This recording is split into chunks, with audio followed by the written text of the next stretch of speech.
All right, and hello, it's Maria Daniels here with another episode of Successfully Chaotic, and I have a guest here, Avital. I already forgot how you said to pronounce it. By the I time we know. went on, It's Avital, and the little trick is Avital, Siri tries to write my name all be tall, if that helps how to Avital. pronounce That it. actually helps me quite a bit because the whole time the intro was playing, I'm like, I got this, and then I obviously didn't have it, so it's okay. It's an ongoing joke on this show. People are used to me butchering everybody's names, and it's just how that goes on here. But we're so excited to have you here, and I actually read your Google form, and I was like, oh, okay, because I am all about. You mentioned natural healing techniques, and I don't know if you know this about me, but a lot of my listeners do know that I'm very much involved in natural healing, very much involved in the world of herbs and like all kinds of things in the natural world. As a nutritionist and an herbalist, it's like that's my jam. So anything that involves any of that, I'm all about, and I'm super excited to talk to you today. I love your story. And, at Successfully Chaotic, we're very much about the story and about taking the chaos of life and turning that into success. So I just want to, first of all, say thank you for joining us today. God, thank you so much. I really appreciate being here, and a lot of the topics that you've covered are really fascinating. So this is a great show to be a part of. So happy to hear that. Well, I know, first of all, I do want to dive in and talk a little bit about, I know we briefly mentioned just about that you, of course, like most people, have experienced, some chaos in life. And I think if all of us are honest with ourselves, we all have our own, different brand of chaos that goes on. Mhm. But the key is not letting that define you, but using that as a catalyst to be able to let it propel you into other aspects of your life. And I know it seems like from reading your forum that you've done a great job of that. And I think a lot of times people can get so bogged down with the idea, well, I've experienced this and I've gone through this, and this is why I can't, fill in the blank. But instead, if you kind of flip that around, you could say, well, because I went through this, now I understand this, and now I can do this. And that's kind of what I seen when I was kind of reading through your form. Yes, thank you so much. One of my mentors calls me a one woman campaign against you'll never. There we go. But the other thing is, I truly believe that we actually come into this world to experience like something specific. And in order to get to that place to experience it, we have to experience a lot of not that. So everything really is there to teach us more and more of what we truly want. Absolutely. No, I love that. I think that's a great way of looking at things because, I can think through lots of things that has gone on in my life. And if I hadn't gone through those things, I would have no idea how to do a lot of the things that I do now. And I do think that, I always mention it almost as leveling up. There's a lot of gamers out there. I'm not a gamer. I'm terrible at games. But for all the gamers out there, think about getting to the next level in the game. To be able to kind of level up in life, I have found that I have to kind of go through, the big boss again, going through the gaming analogy, you have to go through a lot of these things to be able to get to the next level and really look back to go, oh, okay, well, now I understand this because, and, while you're going through those moments though, it's really, really hard to see, through the fog and the hurt and Yep. just the confusion of what you're going through. But once you're on the other side, I guess a fog is a good way of looking at it. It's almost like you come out of the fog and you're like, oh, now I can see, and you look back and there's still that fog hanging there, but you can see clearly in front of you. So I think if people can understand that it is not uncommon for people to go through hurdles in life, chaos in life, super traumatic, terrible things in life, but that it is possible to be able to come out the other side and be a better person. Yeah. It's so true that while we're in the moment of something, we wonder if it's going to ever end or if we're going to get through it. When we have an injury, when we have some sort of other internal physical challenge going on, that same question can come up. And there's a great amount of trust that we need to come in. And if you think of like really little kids and you watch them when they get injured, And it for some of them, it's a terrible, like a terror. They just throw the biggest tantrum. And I think it's because they haven't experienced enough yet to know that it's really not that big of an injury. And the body has a natural ability to heal itself. But we kind of need to remind ourselves of that on the bigger challenges that come up as well. Absolutely. And I think that you hit the nail on the head with that, because I think it's that fear of the what if, the unknown, that we all innately fear. Even some of us that are very much like adrenaline junkies and love, adventure, still there's a level of fear to things that we completely don't understand. And I think that's what you were speaking to whenever you were talking about that. And I think a lot of that, going through those horrible things, I think, yes, we go through terrible times. When we come out the other side, it's something we've experienced at that point in time. We've learned from it, and we know that we've survived it. We've made it through, and it's that understanding that propels us to be able to do other things that come up in life. Absolutely. So can you talk to me a little bit about, what you do now? So I see your website, healinghappensforyou.com. Can you explain to people that are watching now or maybe listening later a little bit about what you do and what this is all about? Absolutely. Thank you so much for asking. I think a lot of us people get curious what a former program manager from Microsoft is doing being involved with healing. And it's because I have my own personal story with it. And first of all, Microsoft was a great company, still is a great company. And I realized it was not for me. I was working there straight out of college. And how many of us at age 20 really know what we want to do for life? And I actually hit the road. I started traveling around the world to create space to discover what that next step is. And that led me into being a yoga and fitness instructor, teacher trainer, fitness director. And I'm teaching 25 to 30 classes all over town, known as the Energizer Bunny. Then I started having issues with fatigue, with my hair falling out. My muscles were turning to fat, and I was getting weaker than my students. And you can imagine sort of the terror, the embarrassment, the wonder, am I going to be out of work, right? Like if you lost your voice right now, you wouldn't be able to continue this podcast, which you probably love doing and is bringing many gifts to many people. And I did what most of us would do. I went to the doctor.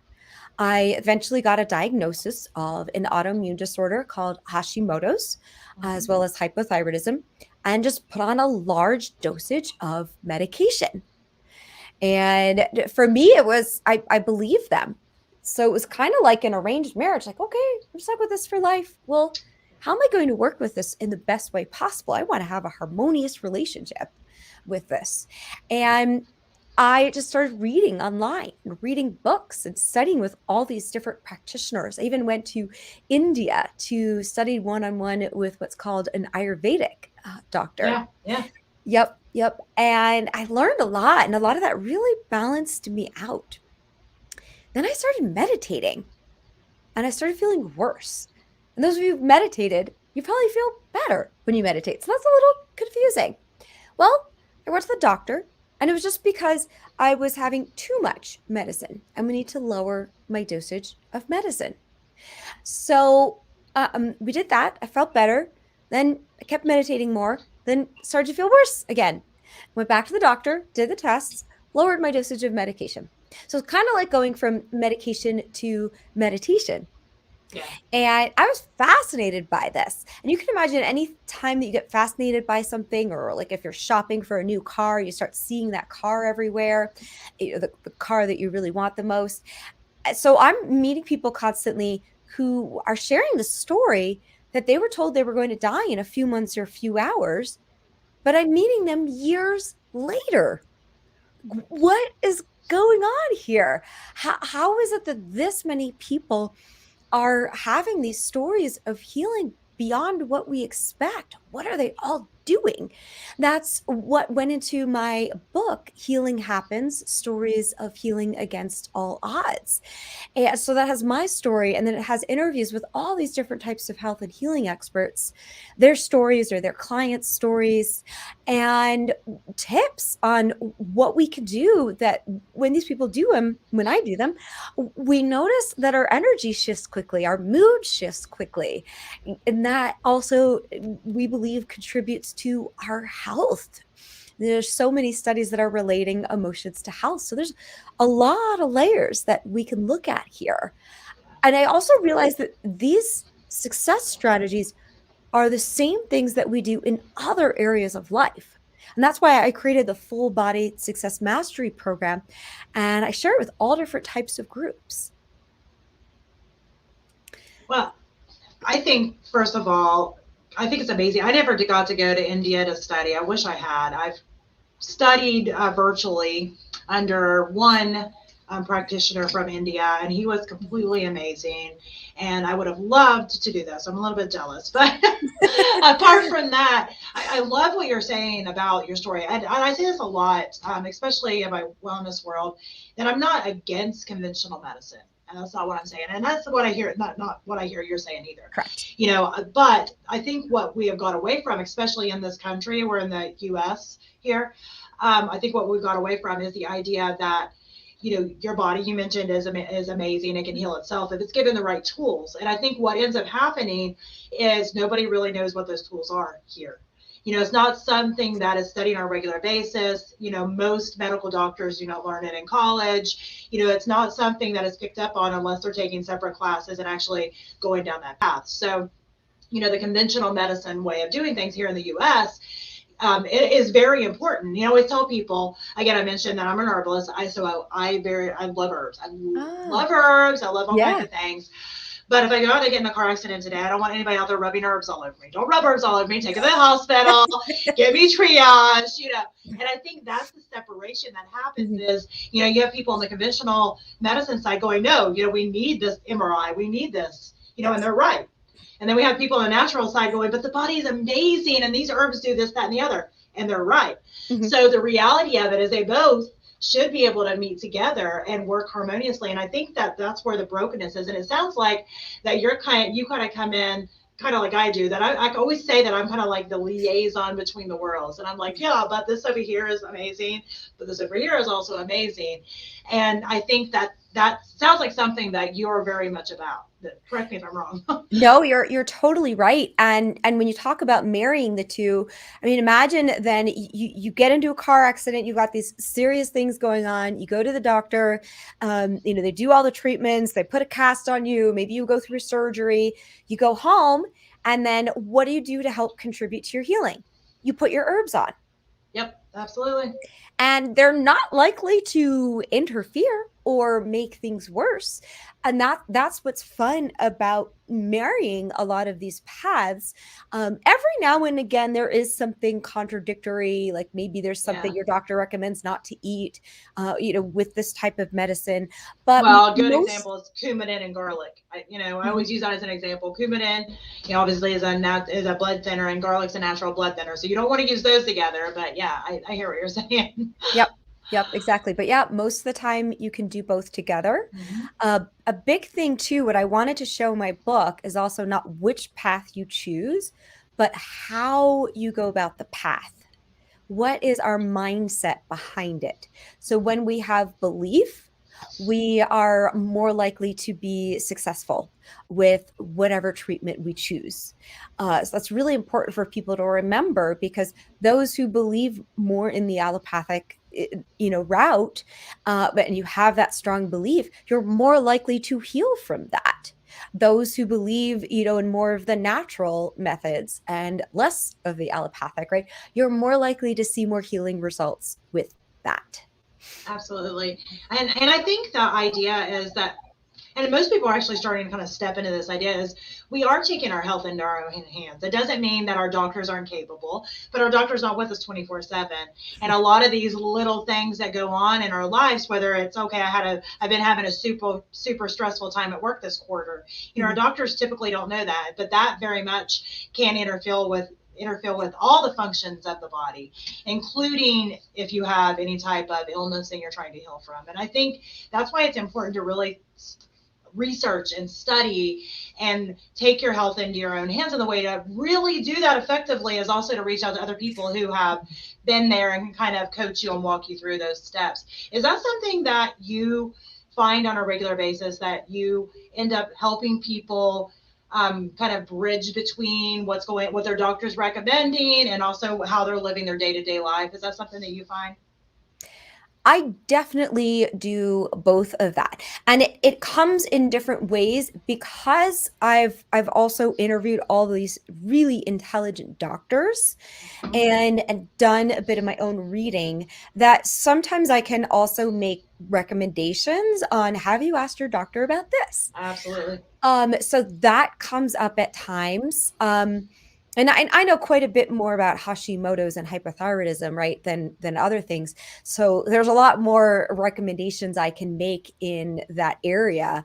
You know, even initially when we were trying to figure out what was wrong with me, and I was just sent home. I was teaching a spinning class, and my face turned flesh white. And my students told me to go to the hospital because I looked so awful. And they ran tests, and they really just said, you know, these numbers are a little off here, but you're too young for that to be an issue. And those were my thyroid numbers.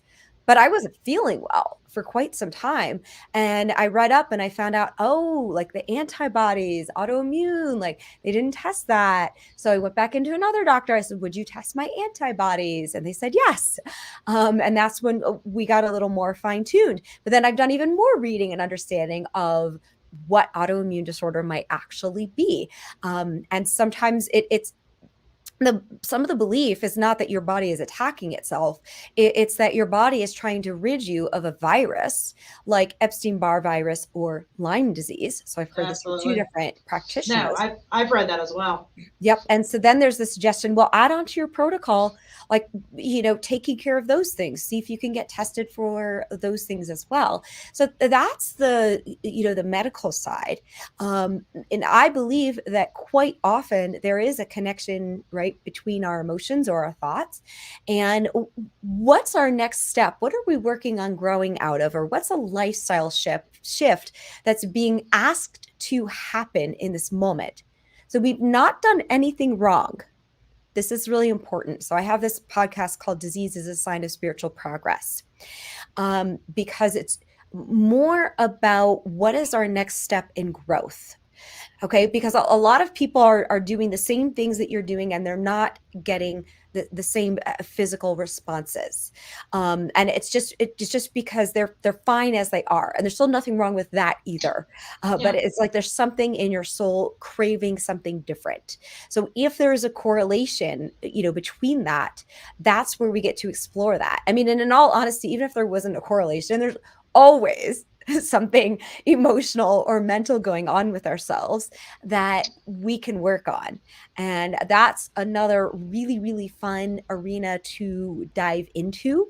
And I have lots of different tools that I use with people. So neuro-linguistic programming is one of people's favorites because it's very accessible and it's easy for people to see the results quickly. So I did read that in your form. That was actually going to be a question for people that have no idea what that means. Can you kind of explain to people what neuro-linguistic therapies and that type of thing is?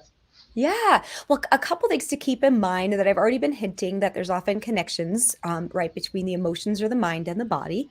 And there's connections between the emotions and the mind. And there are neural pathways that are created, you know, between those spaces. There are emotional patterns that we get into.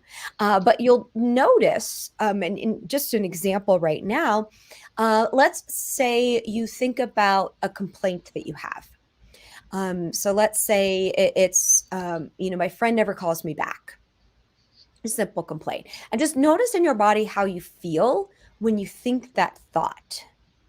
Okay. Now think the thought like, let's make this a little more extreme. And well, actually, we'll go part way and then we'll go more extreme. So let's think of, I would love it if my friend calls me back. How does that feel in your body? Does it feel a little better? Okay. Now think of a friend who always calls you back. I love it when this friend always calls me back. And how does that feel in your body? So these are thoughts affecting our emotions, right? Affecting our body. And in a way, so neurolinguistic programming is working on the patterning of how things are stored in your mind, so that you can help shift your thoughts. And then you're going to feel emotionally and physically better. Absolutely. And I think that we've heard the comments, I'm sure, like mind over matter and things like that. And I think that those are some simple ways of thinking about that. But I know I'm sitting there thinking when you were talking, even during times where I'm not feeling well, Mm-hmm. if I try to put on happy music or something, it always makes me feel better. Yeah. And I think there's simple things that we can do on a day-to-day basis Mm-hmm. that is able to up our mood. And I was also thinking about, I can't remember the study. I wish I could remember. I started not saying it because I couldn't remember who did it, but I'm gonna say it anyway. There was a study that was done just with specific music and healing. And I read this study and I was like, oh, that is so interesting. I play djembe, and it's a drum for people that don't know. It's a hand drum. And my 12-year-old is autistic, and that's something that we've always done with him as part of his therapy. So cymatics, which is a sound therapy. Yes. And that works similarly in the brain. Mm-hmm. And that was the reason that I really started diving into helping him therapeutically with that drum. But what I found is people that have come to our drumming, they're from all walks of life, and they always leave feeling so much better. And I think it's because of the same thing. It brings up these emotions. It's very calming, and it works in the brain in similar ways as what you were talking about with neuro-linguistic training. And so is that something that you work with, or is it something you teach other practitioners? Can you explain to us how you do that? Yeah. Well, the first thing I want to say about the sound healing is that what it's also doing is bypassing the mind. This is key, bypassing the mind, because the mind can sometimes be our block. And so we just, get beyond it, and we get into the emotions, and we get into the body. Singing is a very satisfying thing. So a lot of our thoughts stem from a deeper desire in our heart. And we're going to feel more satisfied in our heart when we're singing. And I've brought in sound healers for different programs, and you'll see in my book and my podcast, there's sound healers in there. And what I specifically do, you can actually see behind me on the floor, for those of you who have the visual video, there's an instrument called the Harmonium on one side of me. I'm putting it the wrong way. And that's where it's kind of like a piano and a accordion together. So it makes this beautiful melodic, like flowing sound. And we sing songs. We basically chant, mostly English chants, to that. And it's kind of like, from joy I came, for joy I live, and sacred joy I melt again. So it's relatable chants as well. And it feels good when we sing. And even if we don't sing well, it still feels good, as long as you can get past that, because it's not a choir, so we don't need to sing well. I just started this. On the other side of me is my flute. And somebody gifted that to me only about a month and a half ago. So I'm just a little bit starting to play that as well, as like a calming, soothing experience for people. So sound healing, definitely comes up. There's other things that I've played with at different times. And sometimes we'll do a whole evening of the chanting. But before we do meditation, we almost always do at least one. So that's awesome. And I think that, speaking about these things, there's a lot of people that have been, I guess, in that same world where they're used to those things. And there's, like, for me, for example, I was not raised like that. People know, I tell the story. I was raised Southern Baptist. Chanting was, we'll just say, frowned upon.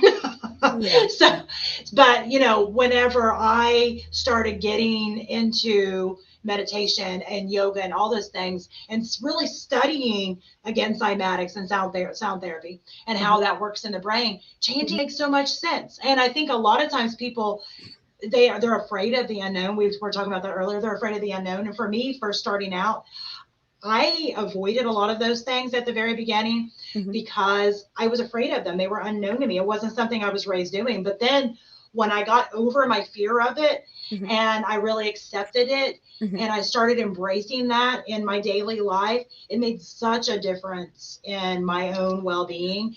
And I actually can I thank one of my coaches that I had early on, to really pretty much forcing me to try it because I was like, yeah, it's just I'm not comfortable Yeah. with that at first.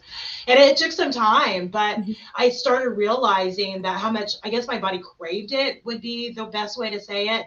And to go and start working with people sounds like such as like you, where you know you're helping them embrace multiple layers of healing and multiple layers to their own being to really start to, even if they're not in a place of sickness now, but you know, to be able to embrace just feeling better on a day-to-day basis. And I think a lot of people think that they have to wait until they're not feeling good. Well, I feel fine right now, so I don't need that. But I always say, oh, you don't realize sometimes how good you can feel, Yeah. right? Yeah. Yeah.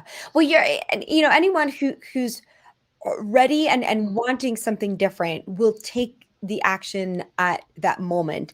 I mean, yes, in all honesty, I've met a lot of people who say that they're really happy and everything is great. And I kind of spend some time with them, get to know them. And I get kind of sense like it doesn't really feel like they're that happy. Like, and I'm just like, maybe they don't know that they Yeah, could be happier, but they're going to get just sad at some point. It's like and actually I call this Avital science, but it kind of helps me quantify an understanding of this. This is really because I have an engineering degree. Just the only way that I could move into anything woo woo was because the first explanations I got were relating it to science. absolutely. Everything has a vibrational frequency wave.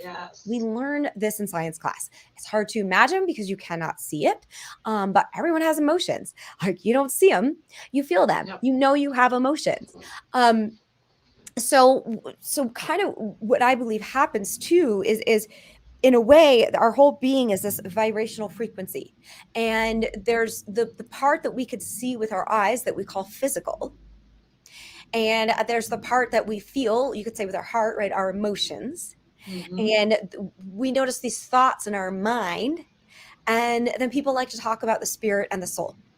Yeah, So each of those has a vibrational frequency wave. And I believe that for your entire system to be working together in harmony, it pretty much has the same frequency wave. When one part of you grows, when it changes, the frequency wave changes.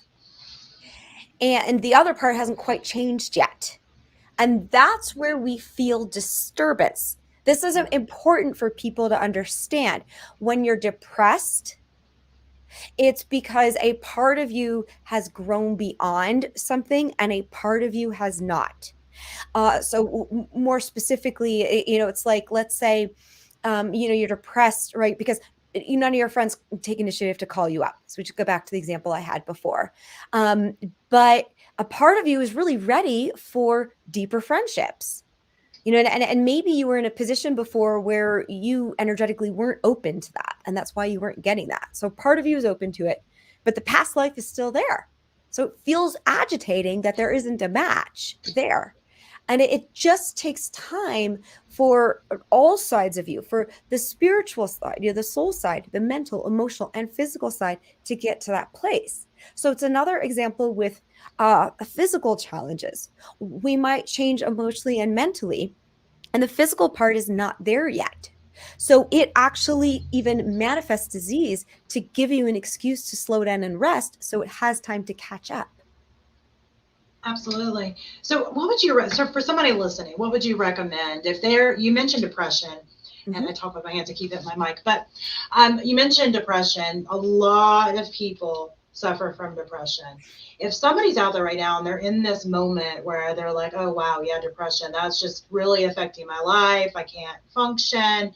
I don't know what to do about it. I've gone to the doctor, I've gone to the therapist, whatnot. Yeah. What would be some steps that Mhm. you could tell them to take to start to put one foot in front of the other and to realize, like you mentioned, that we do have these different, I want to say layers, I guess, to ourselves, that how would they start to go about getting the help they need to change that. Because I'm sure, yes, you'll probably take more clients, but you do have a limit on how many people you can help. So if some reason, like thousands of people are like, please, help me, they need to start somewhere. How would they start to figure out what they needed to do? And then how do they find somebody in their area that's qualified and understands what you're trying to teach? Yeah, no, thank you for asking that question. And just a side note, in order to be able to be more accessible to more people, I created group programs. Oh, wow. So perfect. And they are virtual. So people can reach out to me and I actually, I'll give everyone a URL. It's talkwithavital.com. That's a free 15-minute discovery call. There is a bit of a form for you to fill out. That's also why the call can be faster, because you're going to think through some things before we talk, and I'll be able to read it before we talk and know what you want to work on. And we can create a plan together, because I have free services. I have the group program, which costs less. And then I have one-to-one, where you're going to be on a faster track. You're going to get more individualized support with what you're specifically working on. Oh, wow, nice. You put the URL underneath there. So that's Talk with Avital. But here's the thing, and I do believe that it's slightly different for a more short-term depression than a long-term depression. Yeah.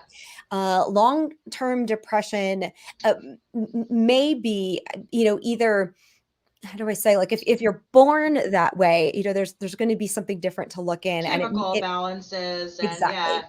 Which honestly, I'm always somebody that says, again, there's multiple layers to you. There's multiple layers to your healing. And, yes, if you're born with an imbalance, a chemical imbalance, and you're not making enough serotonin and dopamine, the things that we're talking about today, they definitely won't hurt. They'll still help, but you're still probably going to need to see, somebody else to kind of correct that chemical imbalance. Yep.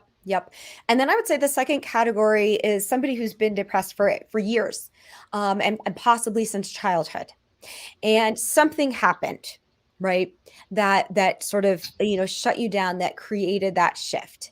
And you just kind of stayed there. And that person also needs to get to the place to say, I'm done being in this state, or I accept what's going on in the world. I want to learn how to live with this. I want to learn how to create a better life.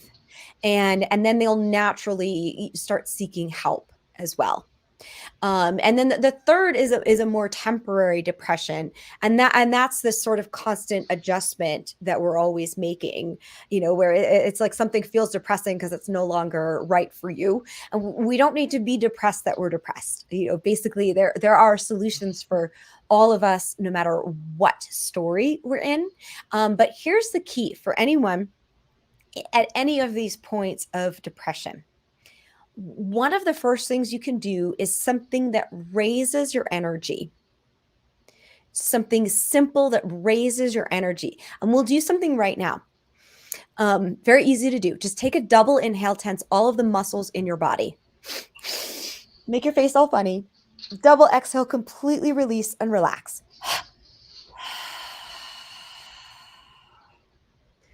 You feel kind of the aliveness and lightness of your cells after you do that? Okay. Do that 2 or 3 more times more, right? You're going to feel even more of that escalation of energy. So I have this set of energization exercises, which are great for raising our energy. They were created by the yoga guru Paramahansa Yogananda, who's known around the world for helping people feel happier and more energetic. And it's like, there are those days I don't feel like doing them. Like, I don't feel like I have the energy, but I realize, well, I have the energy to do the first one. Yep. And then you know what happens after the first one? I have the energy to do the second one. By the third, I'm ready to do all of them. It takes 11 minutes once you know it to do. So it's not a very long practice. And then the sitting meditation practice that I do is also designed to help, you could say, invite energy upwards. They often say you can't solve a problem at the level that it's at. So this is automatically taking you above the level of the problem. And you're going to start seeing more solutions, but you're going to start feeling more energy. You're going to start feeling more motivated. You're going to start feeling more excited about life. And I mean, no, I cannot guarantee this, but this has been shown time and time again, that these are the results that people feel.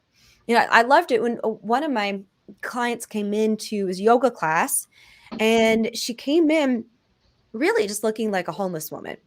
Just her clothes were tattered, her hair was messy, and she's kind of, all bent down. She wouldn't look at me. She barely spoke. At the end of the yoga class, she approached me and said, I want to sign up for your meditation series. I was about to start an intro to meditation series. And so we did that. We signed her up. She starts coming and she starts standing up taller. She starts, making her clothes a little nicer, like her hair a little more organized, being friends with the people in the group. After a couple of months, she came to me and said that her friends and her family said that she was much more enjoyable to be around. These are the little miracles that we can bring upon ourselves.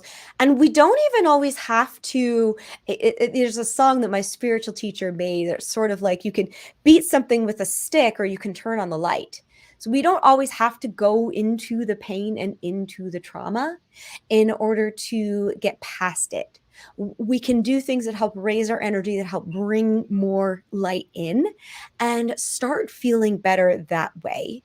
A lot of times why people are also not addressing emotions, why we just sort of get stuck in the depression, is because we either don't have the tools, we feel like we don't have the strength, or we don't have the support system in order to be able to face these things. It's intense.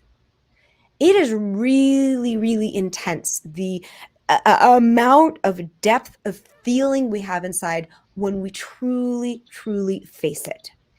So it's very helpful for people to get into support groups. You can work with me, right? You can work in the group that I'm in. You can work with a friend, but there's lots of programs out there that will give you that sense of stability and comfort so that it's much easier and it feels safer to step into that zone. So other than the website that we've got scrolling on the bottom of the screen, which is the www.talkwithavital.com, where else can they reach you? I do see again in your descriptor, if you're listening to this, you can't see it, but it says healinghappensforyou.com. Is there a better way to reach you? Okay, well, I will. So avitalmiller.com is like my main website. info@avitalmiller.com is my email address. So that's a great way to connect with me. Avital is spelt like a vital. Yeah. So A, V for victory, I, T for talented, A-L. And what I could say too is, because we're talking about energy and raising energy, that I would like to offer another gift to your listeners, if that's okay. That'd be great. And that you go to unlockunlimitedenergy.com. But this is called, it's a webinar. So I'm gifting it to you all for free. It's called Energize Your Life and the 3 keys to unlock unlimited energy. And here's where we're going to talk about a couple of those tools, that 3 specifically, right? That help you understand how to feel more energetic and how to quickly shift that on your own through natural methods, but in order to have lasting, sustained energy.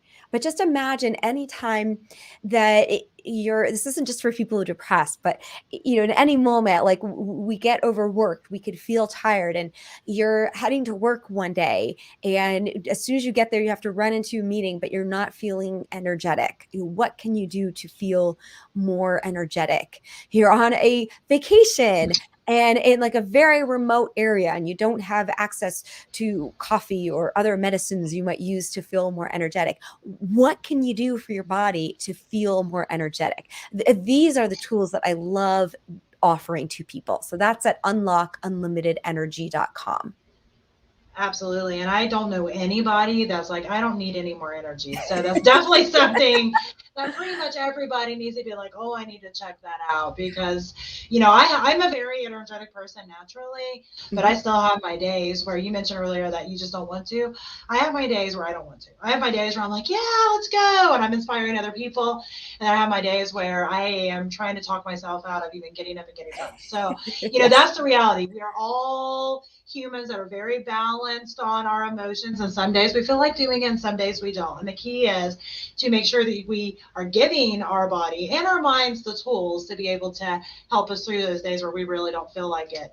And I'll make sure that we put the link to Avital's gracious gift in our Facebook group. We'll put it on Instagram as well, and then also on our Facebook page. So that way you'll have access to that. If you're listening on your favorite podcast platform, though, it will be in the show notes as well. That way you can take advantage of this. And it's been great talking to you. I feel like you've brought up so many different things. I feel like we gotta have like 10 conversations and be able to fill up so many shows, because I'm like, oh yeah. Even when I was reading through your form, you talked to Stacy. So Stacy works with me.